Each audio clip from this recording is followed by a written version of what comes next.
concesiones, la infraestructura está en debate. La brecha de infraestructura en el país ha sido siempre pues un factor importante, ¿no? Un lastre al desarrollo, pero sin duda no pasa el modelo por sus mejores días en términos de la percepción ciudadana, tanto en el tema de los peajes, que ya lo hemos comentado largamente en los últimos días, como pues en el tema de las licitaciones en general, ¿no? Ahora sale pues la información esta de una coima de 25 millones de soles supuestamente por parte del OAS al llamado Club de la Construcción. Como les digo, pues es un ambiente complicado, ¿no? Para un modelo que ha funcionado en el país, pues y se impuso ya durante largos años, todo lo que tiene que ver, repito, con las concesiones. Gonzalo Prialé, ingeniero, ha sido, por supuesto, presidente y el rostro visible de AFIN, la Asociación de Fomento para la Infraestructura, durante varios años, y se encuentra con nosotros precisamente para conversar de todo este tema. ¿Cómo está, ingeniero? Gracias por estar con nosotros. Bien, buenas noches, gracias. Usted hace algunas semanas advertía de lo que consideraba la amenaza de la partida de función al sistema de concesiones. Lo escribí en una columna en El Comercio a propósito de una protesta, ¿no? de transportistas, ¿no? Vinculada a un peaje en este caso. ¿Cree usted que estamos llegando a un punto todavía más complicado con el tema de los peajes? Claro, una brevísima introducción. Yo fui presidente de AFIN por más de 10 años. Así es. Terminé el año pasado, salí y estoy ahora presidiendo un instituto que se llama Infraestructura, Institucionalidad y Gestión. Es un think tank que se dedica a estudiar problemas como el de los peajes para ver cómo promover inversiones transparentes, bien preparadas, que la gestión pública esté a la altura del reto y que la institucionalidad en el país acompañe para lograr resultados. Muy interesante. Por el tema del peaje, en este momento se ha vuelto crucial y es un tema trascendental para el futuro de las inversiones, la manera en que se maneje el problema para solucionarlo va a ser un parteaguas. Lo que pasa es que... ¿Cómo en su opinión debería manejarse el problema? Queda claro que queda, digamos, bastante evidente que hubo un intercambio de entrega de dineros a los actores políticos por, todo indica, mejorías en los contratos, adendas y demás, en el negocio. ¿Cómo cree usted que debería solucionarse en un punto como este el problema? El tema de la lucha contra la corrupción y el castigo a quienes resultan responsables es una cosa distinta a la continuidad de las obras que brindan servicios a la población, como son las carreteras con peajes y las vías urbanas con peajes. Para que tengan una idea, en el país hay más o menos un poco más de 80.000 kilómetros de red vial nacional, de los cuales un 20%, unos 15.000 kilómetros son carreteras asfaltadas, más o menos 10.000 kilómetros son carreteras no asfaltadas y la gran mayoría, 55.000 kilómetros, son caminos vecinales, trochas carrozables, es decir, vías que la verdad no brindan calidad de servicio. Intransitables en muchos casos. Esa es la realidad nacional. Lo que estamos ahora viendo es que han surgido problemas, el asunto se ha politizado enormemente y a esto no ayudan algunas declaraciones de políticos que buscan la oportunidad de ganar un poco de reconocimiento, me imagino, planteando situaciones que no son parte de la solución. Anular el contrato, por ejemplo. Anular un contrato es palabras mayores. El país tiene, gracias a Dios, décadas de respeto a contratos y eso vale muchísimo en cuanto a la atracción de inversiones. La inversión privada es vital para el desarrollo del país. El 80% de la inversión en el país es privada, de todo tamaño, y no es pues razonable patear el tablero. Imagínense, una obra se construye, se termina, y una vez terminada a alguien se le ocurre, ¿por qué no anulamos el contrato? Total, nos quedamos con la obra, el túnel ya está hecho, está lindo, lo acaban de terminar, y aprovechemos y encima así estamos luchando contra la corrupción. Pero eso es pues algo que no tiene mayor sentido común, es como una especie de expropiación disfrazada. Eso no cabe a estas alturas del siglo XXI. Hay que tener muchísimo cuidado. Pero digamos, ok, entiendo su punto de vista, pero el punto de vista de la otra parte es entonces sencillamente te esquilman, te estafan, evidentemente pues es un negocio que tiene unas ganancias ya estratosféricas y uno no hace nada. Bueno, habría que verificar si las ganancias son estratosféricas y si significan esquilmar a alguien. Lo que pasa es que una inversión de 30 años tiene que recuperarse lo invertido a lo largo de esos 30 años.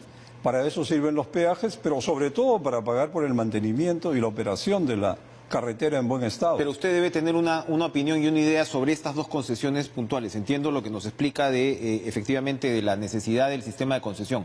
Pero ¿qué nos puede decir sobre estas dos concesiones? ¿Qué números ha hecho? ¿Qué idea tiene al respecto? En el caso de Rutas de Lima y de Línea Amarilla se ha hecho una gran inversión. No solamente es que se ha puesto a punto partes de la vía existente, se han agregado pasos a desnivel, viaductos, en algunos casos túneles, algún túnel muy importante. Todas estas son grandes inversiones y eso se recupera con el peaje. El tema de las vías laterales gratuitas, que es parte de la gran discusión, bueno, efectivamente debe haber vías laterales gratuitas para que la gente opte entre usar la vía con peaje o irse por la vía lateral. Pero pensar que la vía lateral gratuita debe ser pagada por el que construye la vía con peaje y que debe ser igual de buena que la vía con peaje, no tiene mucho sentido común, porque entonces ¿para qué usar la vía con peaje si las laterales son gratis y son iguales y nos las han regalado? Eso tiene costo. Si se optara por hacer vías laterales, ponerlas en el presupuesto de la vía principal con peaje, se incrementa el presupuesto. La inversión crecería, el peaje tendría que ser mayor. Y los que usamos la vía con peaje estaríamos pagando por las laterales. Lo que pasa es que en la práctica las laterales se quedan a cargo de las municipalidades que las abandonan. El mejor ejemplo es la Panamericana Sur Antigua, que parece un viaje a la luna. Eso es el ejemplo de lo que pasa con las vías laterales a cargo de los municipios, no porque los privados no hayan querido construir las laterales o mantener las laterales, sino que no lo ponen en los contratos. No a pedido de los privados, sino porque eso le parece conveniente al concedente, que viene a ser el Estado. Puntos de lo que sabemos en los contratos. El tema de que no hubiera cláusulas anticorrupción, ¿eso era normal, estándar en esos momentos? El alcalde Jorge Muñoz ha señalado que los contratos no tienen cláusulas anticorrupción. Bueno, los contratos no han tenido cláusula anticorrupción por muchos años, hasta que fue público el tema del abajato, y no han tenido ese tipo de cláusula. Entonces, no es que uno puede aplicar cláusulas inexistentes a un contrato previamente celebrado, pero por supuesto que se puede hacer una evaluación conjunta, como se está planteando. ¿Usted estaría de acuerdo entonces con lo que ha dicho? Porque hay concejales que dicen que habría que irse a la cláusula esta de bien público o algo así, precisamente para resolver el Pero es que miren, hay contratos administrativos entre alguien que es distinto al otro, en este caso entre el Estado y un privado, y ese tipo de contratos le dan derechos de patear el tablero, digamos, al Estado, aunque tiene que pagar una indemnización. Igual vas a tener. Pero en el caso de las APPs, precisamente se ha construido esta ingeniería del contrato de manera que las partes se igualen, porque si no, ¿quién se atrevería a invertir en servicios públicos en un país, Francia, Alemania, Perú, Argentina, el que sea, con el riesgo de que un buen día el Estado diga, ¿sabes qué? Ya no te necesito, chao. Bien. Sobre todo,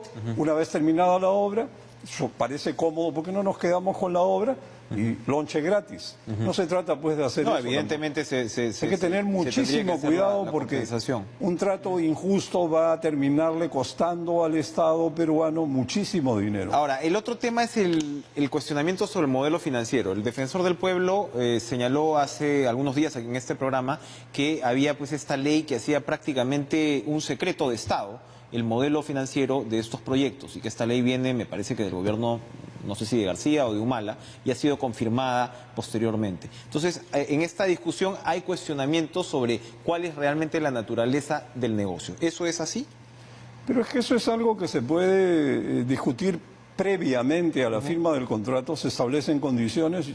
Creo que se introdujo legislación en los últimos años respecto a conocer el esquema económico financiero del contrato para, me imagino, tenerlo en cuenta en el momento que fuere necesario. Pero todas estas cosas son parte de una conversación civilizada entre las partes. Lo que no se puede decir es, miren, como este contrato apesta a corrupción, lo cancelo mañana. Claro. Eso no tiene sentido. Ahora, el tema de la venta del proyecto de OAS, primero a Inverpar y luego a Vinci, ¿no? Vinci paga más de 1.600 millones de dólares. La inversión se supone que aseguraba el proyecto inicialmente era de aproximadamente 500 millones de dólares, un poco más, un poco menos. ¿Esto qué nos dice? Porque claro, ahí lo que se señala es, oye, ¿qué tal negocio, no? O sea, si uno lo ve así fríamente, digamos, es un negocio realmente, como decía, estratosférico. Creo que la inversión es mayor que 500 millones, no tengo la cifra, pero seguramente es mucho mayor. Y por otro lado existe esta mala costumbre, generalmente de políticos que sospecho que entienden, pero no parece que tuvieran la intención de explicar las cosas claramente, de sumar lo que se construye más lo que se cobra por peajes, como si todo eso fuera ingresos y no hubiera costos, como si construir fuera sin costo financiero, y como si operar y mantener no tuviera costo propio. Para que tengan una idea, cada 5 años o cada 7 años, dependiendo del contrato de concesión específico, hay que volver a poner la capa asfáltica en toda la carretera o toda la vía. Lo que pasa es que como eso no se puede hacer simultáneamente en toda una vía o toda una carretera, porque se paralizaría la ciudad o el tránsito interurbano, se hace por partes y posiblemente no es tan notable, pero eso hay que hacerlo y eso es una obligación contractual. Mientras que, caso contrario, cuando se hacen obras públicas, el gobierno o el Estado no hace mantenimiento, se pierde lo invertido y después hay que volver a gastar en construirla de nuevo. Si se pusieran si se sincerara, si se explicitara el costo de lo que podríamos llamar el peaje en la sombra, es decir, lo que debiéramos pagar para tener obras bien construidas, bien mantenidas en todo el país, en esos 50 y tantos mil kilómetros de vías que deberían estar asfaltadas, ese monto, eso es lo que hay que comparar contra lo que uno puede estar pagando ahora por peaje en un par de vías. Es decir, las cifras son inmensas y lo que nos debe llamar la atención es que por no gastar en mantenimiento oportunamente, es posible que años después gastemos 10 veces más en volver a construir la carretera. No, evidentemente hay unas necesidades muy grandes y evidentemente pues el sistema en sí no es malo, ¿no? Pero también evidentemente lo que se ha visto son casos de corrupción en estos Pero el dos proyectos. sistema no solo no es malo, sino que se usa en el mundo entero porque es una forma de asegurar calidad, buen servicio, niveles de servicio y sobre todo vías urbanas donde el tráfico fluye. Sin duda, pero se corrompió, ¿no? En el caso de la Municipalidad de Lima, los compradores de AMSAC y de Rutas de Lima son empresas de primer nivel internacional que no tienen ninguna mancha de corrupción y que compraron en el momento que compraron hace unos años y eso ya está finiquitado, esa compra se efectuó. Si hay que buscar reparación de alguien, debiera ser de los que cometieron la corrupción. Hay forma de buscar reparación con OAS cuando ya, o sea, Vinci le compra a OAS un año después de que el señor Piñero estaba detenido. O sea, ¿quién responde ahí? Piñero no va a responder, OAS no va a responder. Hay formas de buscar recuperar, no es a través de cobrarle al que sigue, al que compró. Ni mucho menos quedarse con una obra terminada, eso se llama perro muerto. Eso no se puede hacer. Ahora, el tema de la eficiencia también, ingeniero. Hoy, por ejemplo, hoy yo regresaba de una universidad al sur de Lima, me iba al centro de Lima, pasé por el primer peaje, ¿no? Y luego el Waze te lleva al segundo peaje, el de evitamiento, ¿no? Para llegar a Lima, pasar pues darle la vuelta a Hacho y demás, ¿no? Pero luego yo dije, no, a ver, voy a comparar los tiempos, ¿no? En este caso, como le digo, ya había pagado el primer peaje, poniéndome en los zapatos de tantos que dicen no quiero pagar pues, los dos peajes. Y la diferencia para irme por Javier Prado, ¿no? Y alcanzar luego ya el centro de Lima, al mismo punto donde iba, era de 5 minutos. Y yo vengo comentando en los últimos días, porque también me ha tocado ver el tema del peaje electrónico, por el cual hay otro arbitraje de la Municipalidad de Lima, donde se han tomado dos vías, ¿no? Muy anchas, y en realidad se convierte en una suerte de embudo. Evidentemente para el concesionario el peaje electrónico es un mejor negocio, ¿no? Pero parece también que ahí hay un tema de eficiencia. En hora punta te puedes pasar 25 minutos esperando a pagar. Ese tipo de temas también fastidian en muchos casos al usuario. ¿Qué nos puede decir como sistema en general? ¿Cómo mejorarlo? Bueno, hay muchas formas de modernizar el manejo del cobro de peajes. Existen identificadores electrónicos que permiten que se cargue en la cuenta del titular del vehículo y que se debita o se cobra a fin de mes. En Chile se cobra por kilómetro, por ejemplo. También se puede hacer el cálculo exacto de los kilómetros recorridos entre una entrada y una salida y cobrar el monto exacto. También hay casos en lugares del mundo donde uno se entera de cuánto es el peaje al momento de entrar al tubo, porque dependiendo de la cantidad de tráfico, la tarifa sube o baja y se ajusta todo el tiempo.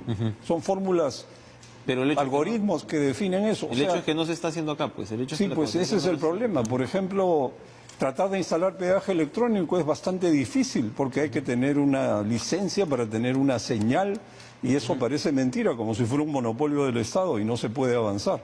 Y esto es algo que ayudaría muchísimo.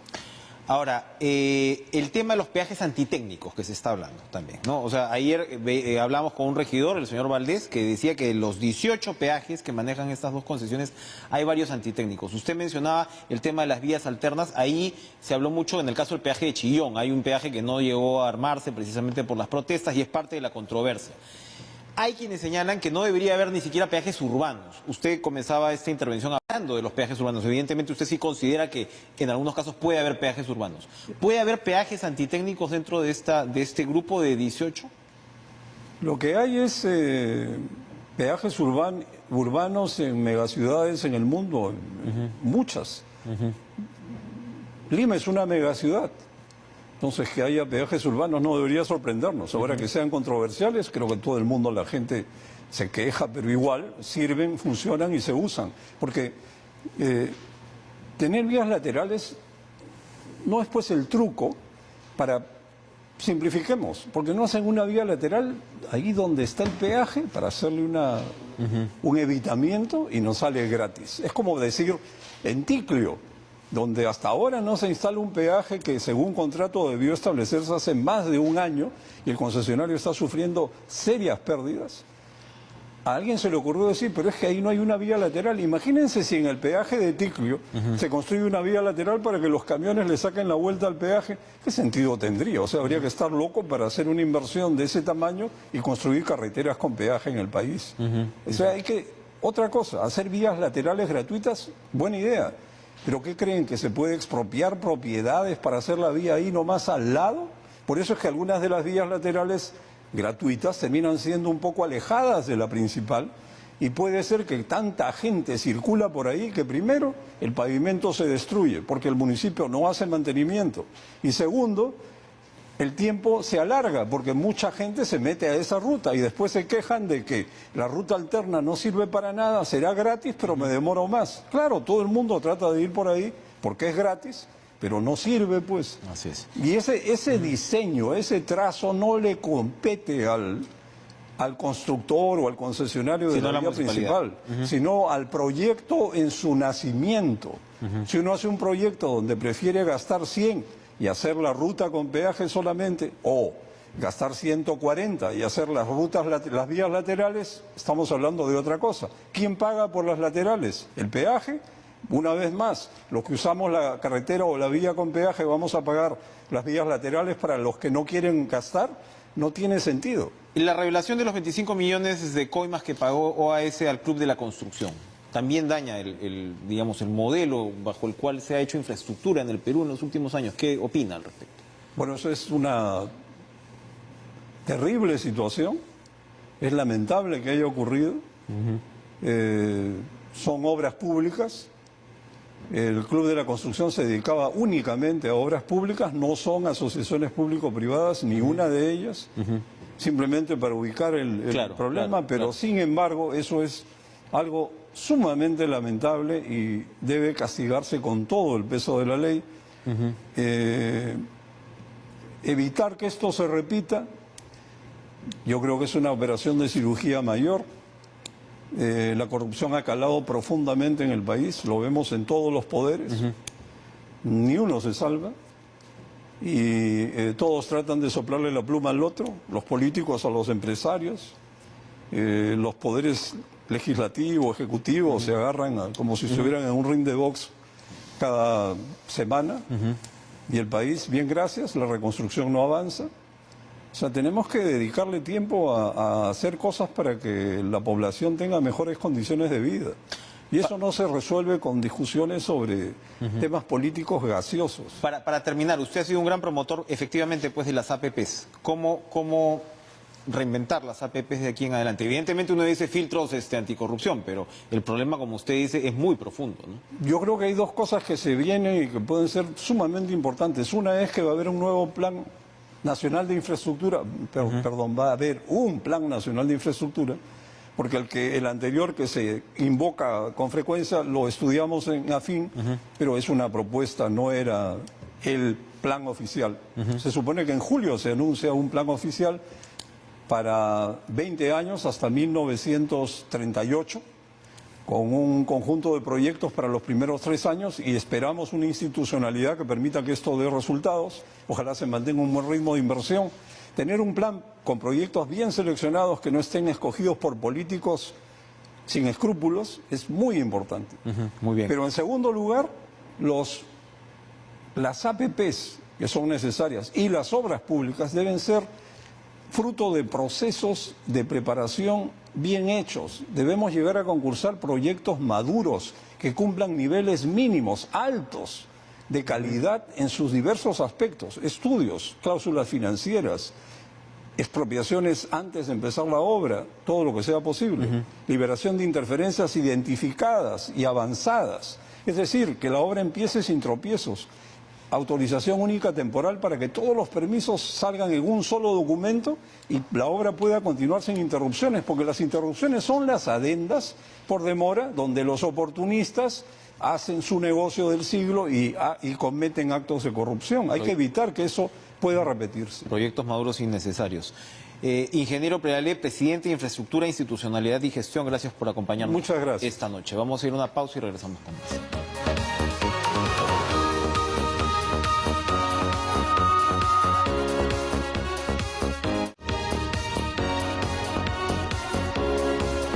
El procurador anticorrupción, Amado Enco, se encuentra con nosotros después de un tiempo. Le damos la bienvenida. ¿Cómo está, procurador? Gracias por estar con nosotros. No, a ustedes por la invitación. A ver, lo primero es una buena noticia porque Odebrecht ha pagado 65 millones de soles de reparación civil por los casos Centralita y Chacas. El caso Centralita, por supuesto, que era el que de alguna manera resumía la megacorrupción en Ancash durante el gobierno de César Álvarez, ¿no? Así es, así es. ¿Qué significa este pago de reparación civil? Explique, por favor, a los televidentes cómo se enmarca en lo que es, además, la reparación civil a gran escala ya negociada por el lado, pues, de la Procuraduría ad hoc. Usted es el procurador anticorrupción en sí. Cuéntenos, por favor, cómo es este proceso. Sí, en realidad es un paso importante, consideramos trascendente inclusive, ¿no?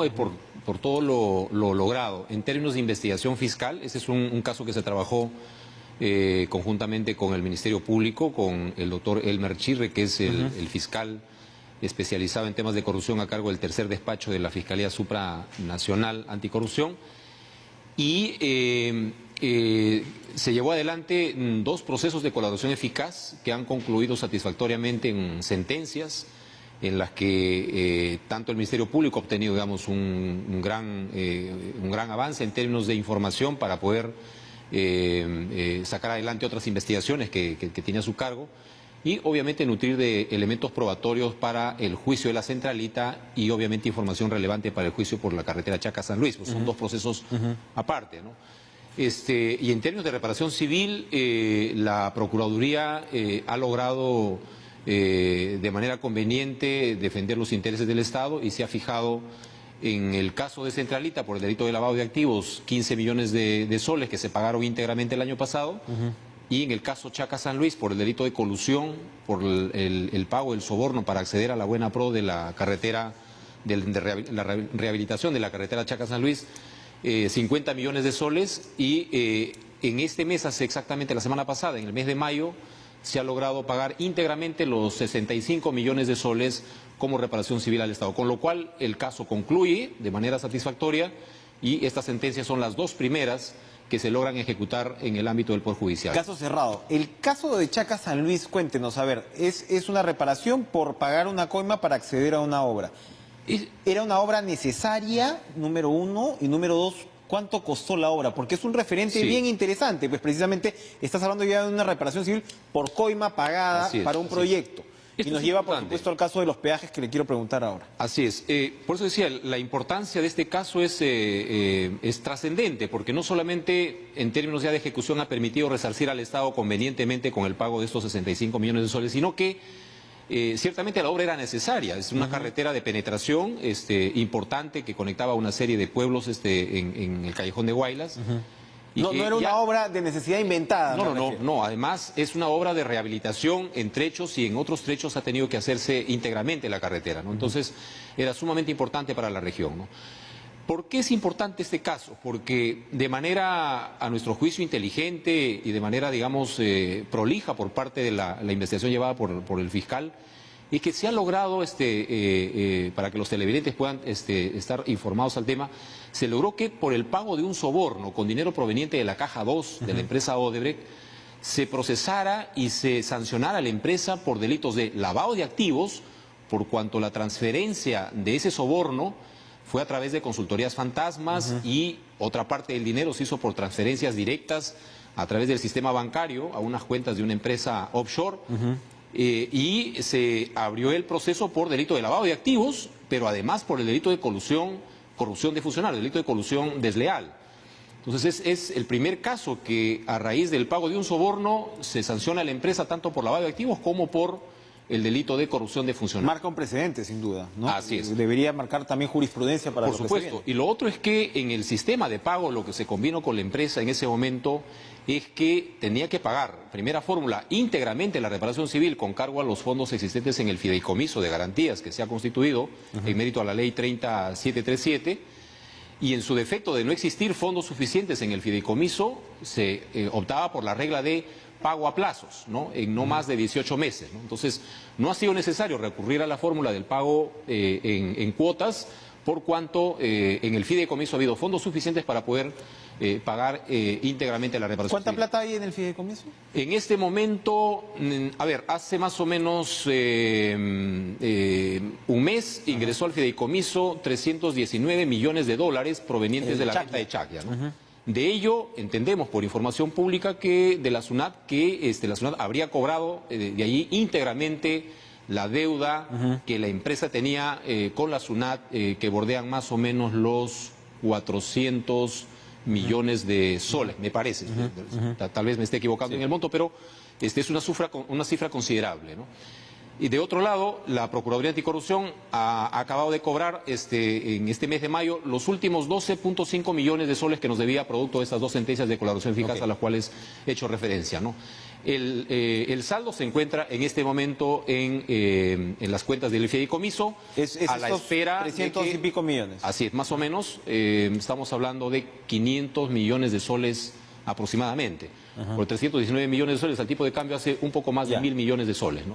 De dólares, ya. Así es. Entonces, está en los fondos del fideicomiso que debería estar destinado íntegramente al pago de la reparación civil, ¿no? Esperemos que así sea, ¿no es cierto? Ahora, el pago de la reparación civil, tal como lo ha negociado el procurador ad hoc Ramírez, entonces acá se le terminaría devolviendo plata, me parece, a Odebrecht. Yo le pregunto esto porque, por ejemplo, el caso de los peajes que acabamos de hablar con el señor Priale, nos hemos centrado en el tema OAS, pero en el caso de Odebrecht, evidentemente Odebrecht no ha incluido el caso del peaje acá, del cual todavía es dueño del 25%, me imagino que por eso no lo ha incluido, además es dueño todavía del 25% de este proyecto, como un tema de corrupción en este acuerdo de colaboración eficaz. Ahora, procurador Enco, ese es evidentemente un caso de corrupción. Por supuesto. O sea, allí la señora Villarán era funcionaria pública, está negociando un intercambio, o sea, es una coima, pues, o sea, eso no es un aporte de campaña, además, ¿no? El debate de aporte de campaña creo que queda muy disminuido, y con lo que usted me está hablando de la jurisprudencia, a lo que yo voy, su despacho en algún momento podría, siendo usted el procurador titular, intervenir y decir, oye, este acuerdo de colaboración eficaz no está completo. Eso es difícil de prever en realidad. Ajá. En este momento hay una Procuraduría ad hoc que tiene la competencia para defender al Estado en todos los casos vinculados al tema Lavallato. En todo caso, la propia Procuraduría ad hoc debería hacer esta invocación. Bueno, me pregunto. No conocemos los alcances específicos de la colaboración eficaz y los términos de la fórmula que habrían empleado para el pago de la reparación civil, ¿no? Lo que sí podemos manifestar es que la ley 30737 tiene como finalidad, y fue creada específica, o sea, fue dada específicamente para asegurar y garantizar el pago inmediato de las reparaciones civiles con cargo a los fondos existentes en el fideicomiso. Entonces, esperemos que el saldo que en este momento existe en el fideicomiso vaya íntegramente, como ordena la ley, a pagar la reparación civil que se ha establecido, hasta donde tenemos conocimiento por información directa de los procuradores a cargo del caso, en 610 millones de soles, ¿no? Así es, así es. Ahora, otros casos, por supuesto, que usted está muy pendiente ahora mismo. El caso de Pedro Chávarri. A partir de la denuncia, pues, por un lado, pues, el informe de Juan Cheput, ¿no? Y por el otro lado, la denuncia constitucional presentada por la propia fiscal de la Nación. El señor Chávarri podría ser destituido e inhabilitado por 10 años. Por 10 años. ¿Cuál es su conclusión al respecto de cómo se está llevando este caso? Lo que esperamos es que las conclusiones a las cuales ha arribado la subcomisión de acusaciones constitucionales prospere, ¿no? Y la comisión permanente apruebe la misma y en el pleno ratifiquen esta decisión y vía el antejuicio pronto el señor Chávarri esté afrontando las investigaciones en el fuero judicial. Según el caso que usted ha visto, debe ser así. Recordarán que parte de las denuncias que se acumularon en torno al caso Chávarri, una de ellas es de la Procuraduría Anticorrupción. Nosotros formulamos una denuncia directamente ante el Congreso, habida cuenta que era impropio hacerlo con el propio Chávarri como fiscal de la Nación, no solamente en contra de él, sino insistimos en el tema de los exconsejeros, con los fiscales supremos Montesa y el caso de Tomás Gálvez, y de otros jueces supremos también. Entonces, la Procuraduría no hace más que, recibir de manera positiva este avance en la subcomisión. Insisto nuevamente, ¿no? Esto hay que ver cómo termina en el Congreso de la República, ¿no? Ya nos ha pasado de que muchas veces lo que empieza bien en la subcomisión termina mal en la comisión permanente y a veces hasta en el Pleno. Entonces, vamos a insistir desde la Procuraduría Anticorrupción de que el Congreso de la República facilite al Ministerio Público llevar adelante sus investigaciones. Hace poco ha declarado la doctora Rocío Sánchez, que tiene a cargo uno de los casos más importantes de los cuellos blancos, solicitando algo que en realidad no debería hacerlo, porque se supone que el Congreso de la República está para poder también luchar contra la corrupción, realizar las investigaciones, facilitar el camino de la justicia para poder reducir estos espacios de impunidad que muchas veces encontramos en distintas instituciones del Estado. ¿Le preocupa la decisión de la justicia española por el lado de extraditar a César Inostroza por los delitos que ya conocemos, pero no el de organización criminal?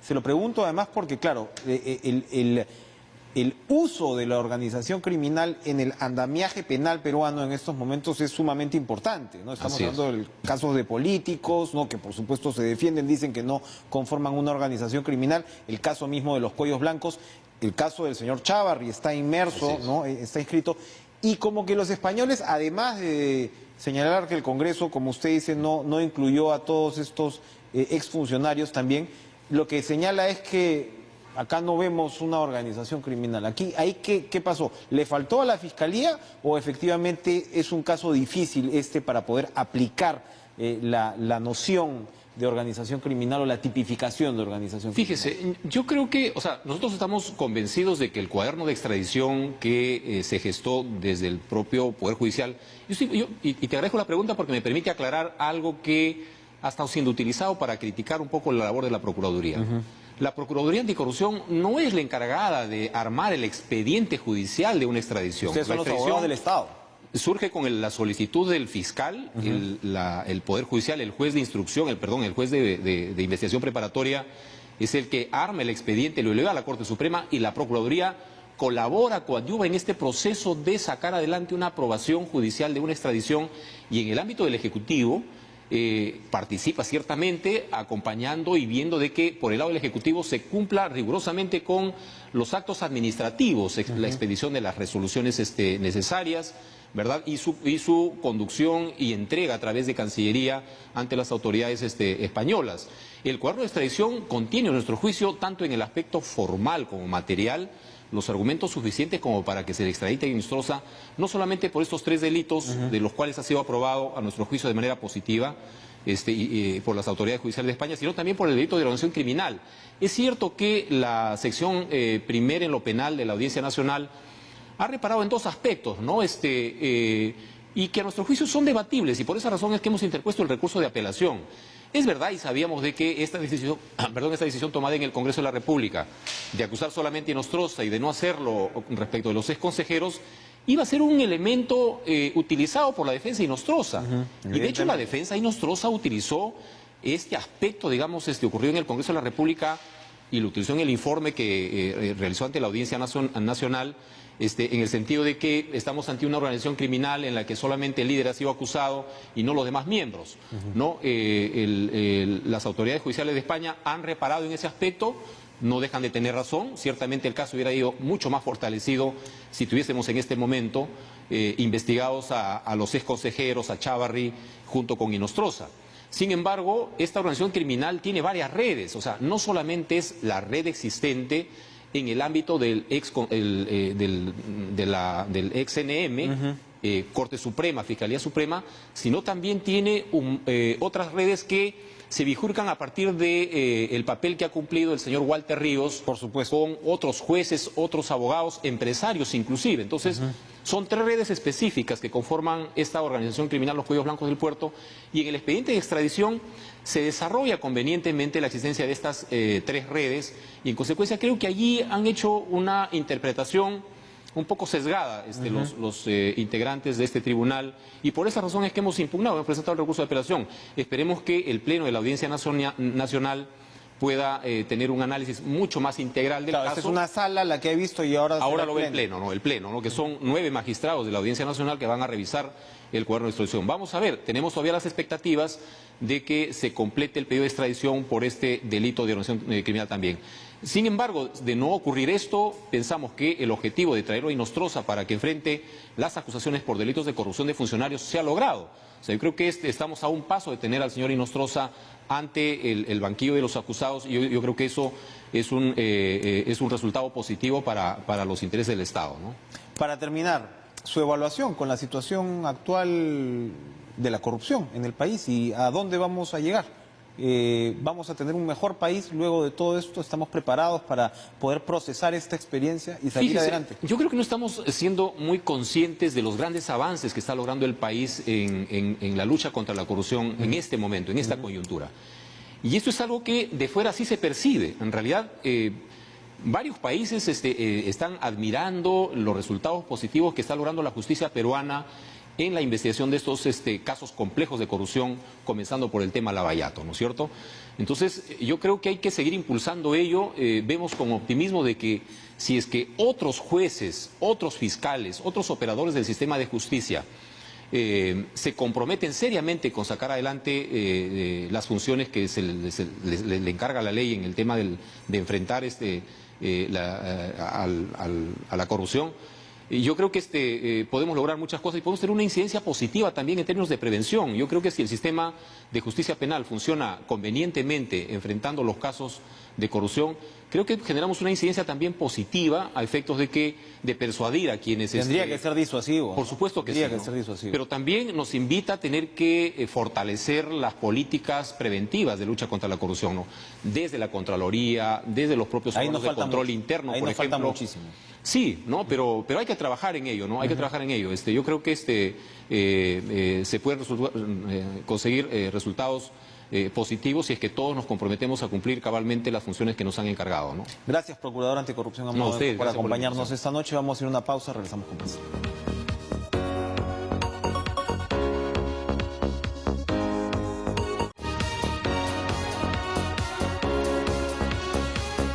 Mañana se celebra una importante concentración, una importante marcha. Gaby Pacheco, vocera de Padres en Acción, nos acompaña, ¿no? Es el colectivo Con Mis Hijos No Te Metas, organiza, ¿no?, entre otros, esta marcha de mañana. Y han convocado incluso pues un paro nacional que queremos, por supuesto, basado en el rechazo a la enseñanza, basada en el enfoque de género. ¿Cómo está, señora Pacheco? Gracias por estar con nosotros. Muchas gracias. Lo primero, la logística. Para quienes están interesados en asistir mañana, cuéntenos cuáles van a ser los puntos, cuáles van a ser las rutas, cómo va a ser tres esta puntos movilización de concentración. El primero es en la Plaza 2 de Mayo, el segundo punto en la Plaza Mancapa y el tercero en la Plaza de Hacho. Vamos a estar desde temprano, de cerca a las 8 de la mañana, y a las 10 empezamos la marcha hacia el Congreso. Ahí todos vamos a estar y vamos a unirnos ahí en ese momento. ¿Cuál es el sentido de esta marcha? La marcha es el derecho de los padres a educar a sus hijos de acuerdo a sus principios y normas. Es precisamente ¿por qué contra el enfoque de género? Porque el Estado, en un afán de querer educar, está tomando el lado de los padres, está haciendo una presentación de lo que es la sexualidad, pero no como nosotros lo consideramos, sino una visión sesgada. Es una visión solamente parcializada, en la cual no estamos de acuerdo. Y estos temas de sexualidad, de afectividad, son los padres de familia quienes definen cómo va a ser y bajo qué criterios. Ahora, el problema pues es que el Poder Judicial en abril había declarado infundado en todos sus extremos esta demanda de acción popular interpuesta por su colectivo, por Sí, Padres ¿cierto? en Acción, y en un punto, bueno, hay toda una explicación, ¿no?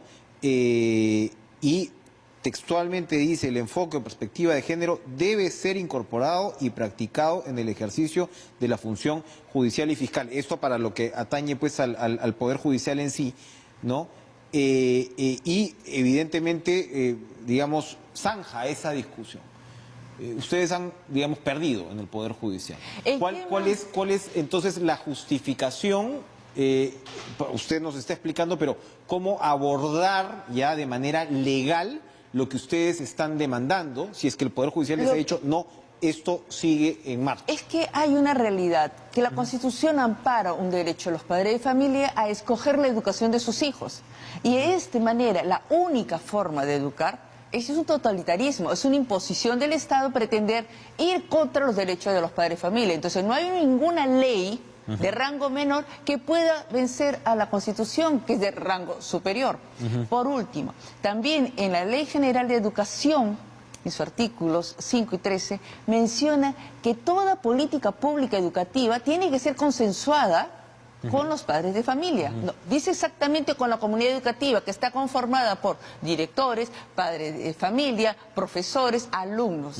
Es decir, incluye. A nosotros nunca nos incluyeron. Pero entiendo su perspectiva, pero desde la otra orilla les dirían ustedes que están prácticamente en rebeldía ante una sentencia firme del Poder Judicial, hablando de congresistas que a veces se ponen en rebeldía y qué sé yo. Incluso el Tribunal Constitucional un mes antes, en marzo, había emitido una sentencia que establecía que todas las entidades públicas y privadas deben aplicar el enfoque de género. Entonces le vuelvo a preguntar, ¿cómo ustedes van a combatir o repeler estas sentencias que, digamos, están en todos los ámbitos? Particularmente se ha hecho una acción de amparo, pero sobre todo también está un problema aquí.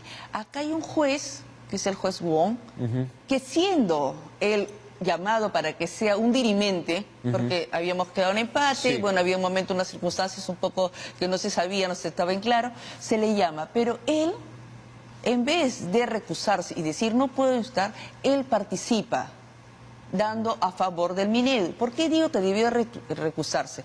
Porque él pertenece a una asociación de los jueces que se llama Jusden. Todos los jueces pueden asociarse libremente, pero el tema está en que precisamente esta asociación es progénero.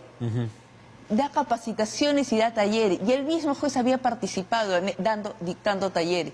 Es decir, no puede ser juez y parte. Él no tiene un criterio objetivo, no puede estar en un juicio en el cual Es Esto el tema ustedes de lo pueden género. llevar al Tribunal Constitucional, Por ya no. supuesto, claro que sí. Van a llevarlo al Sí. Tribunal Constitucional y van a presentar este... Bueno, vamos a presentar una acción de amparo también, bueno, en este caso contra el mismo juez, porque es un prevaricato. Bueno, hay varios temas judiciales Ahora, que no tengo precisión.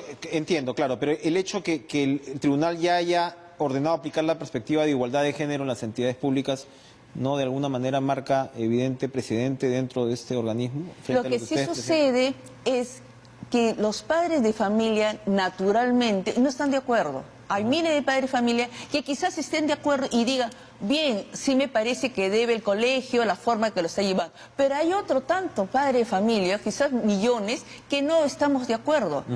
Cuando se hizo una encuesta a través de un periódico local, por Datum, decía que el 82% no estaba de acuerdo con ese enfoque de género. Entonces, pongámonos a pensar, ¿el gobierno para quién está? Al servicio de los peruanos.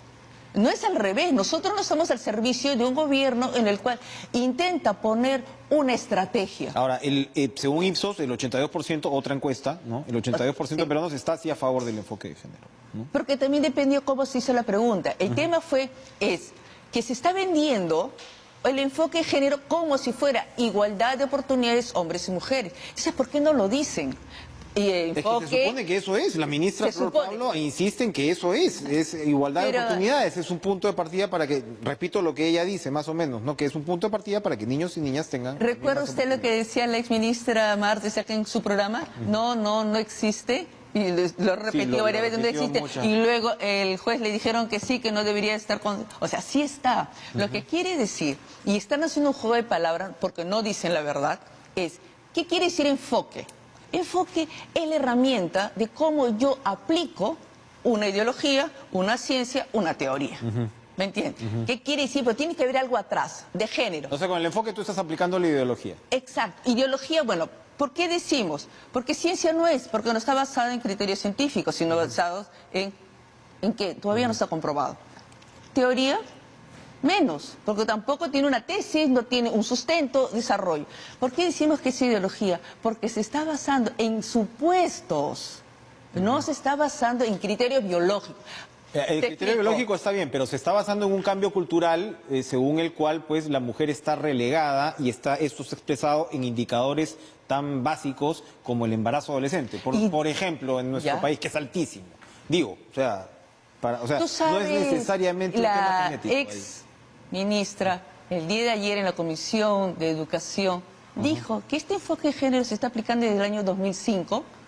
Y dime tú, en un colegio piloto, ¿hubo un índice de disminución del embarazo adolescente?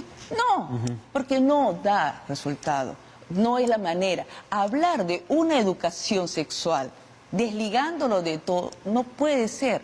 Porque es cierto, hay dimensiones en una relación sexual. La primera es la reproductiva.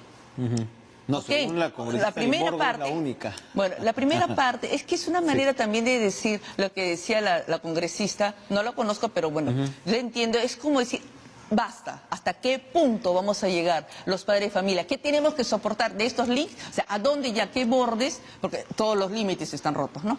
Bueno, le decía, la primera, la reproductiva, porque si no, no habría especie humana.